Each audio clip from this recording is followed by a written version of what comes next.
কি বলছে সব মূর্খ টিয়াটা? এবার আমি আসছি মহারাজ। সিপাইরা কোথায় গেল সব? কেউ ধরো এই টিয়াটাকে, যাও।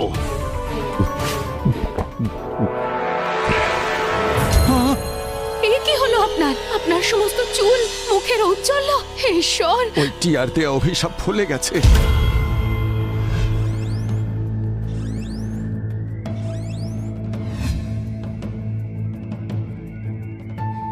মহারাজ, কাল থেকে আপনি কিচ্ছু খাননি। এরকম করলে তো আপনি অসুস্থ হয়ে পড়বেন, কিন্তু খেলেও তো আপনার বিপদ বাড়বে। কিন্তু আমি থাকতে এরকম কিচ্ছু হবে না। আমার গলা তেষ্টায় শুকিয়ে যাচ্ছে রানী, আমার পেট খিদের জ্বালায় জ্বলছে, কিন্তু আমি অপারগ। মহারাজ, অল্প করে একটু খান। না রানী, আপনার সব থেকে পছন্দের ফলের রস বানিয়ে এনেছি, দয়া করে এইটা অন্তত খেয়ে নিন। ঠিক আছে। এই দেখো রানী, হে ঈশ্বর, শুধুমাত্র শরবত খাওয়াতেই আপনার বয়স বেড়ে গেল। তাড়াতাড়ি সাধু মহাত্মাদের ডেকে পাঠাও, আমাকে এই অভিশাপ থেকে মুক্ত করো। মহারাজ, এটা অভিশাপ। একে মন্ত্র দিয়ে এত শীঘ্র শেষ করা যাবে না। তাহলে কি আমি এইভাবেই মারা যাব? আমার বয়স বেড়ে যাবে প্রত্যেক দিন। মহারাজ, এর উপায় আছে। এখান থেকে 5 মাইল দূরে দক্ষিণ দিকে টিয়াপুর নামে একটি জায়গা আছে। ওখানে অনেক টিয়া পাখি আছে, আর সেখানেই একটি বৃক্ষ আছে। ওই বৃক্ষের সমস্ত ফল এঁঠো হয়ে যায় ওই টিয়া পাখি খাওয়ার জন্যে।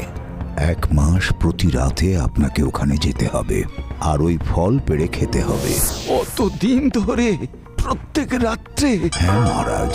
আর আমি যদি সমস্ত ফল একসাথে তুলে রেখে দিই সেপাইদের দিয়ে, আর রোজ খেতে থাকি, তাহলে? মহারাজ, আপনার অবস্থা আরো খারাপ হতে পারে। প্রতি রাতে আপনাকে একলাই যেতে হবে, আর একটি এঁটো ফল খেতে হবে আপনাকে। তাহলেই আপনি এই অভিশাপ থেকে মুক্তি পাবেন। ঠিক আছে মহাত্মা, আমি তাই করব। আমি শুধু আগের বয়স ফিরে পেতে চাই।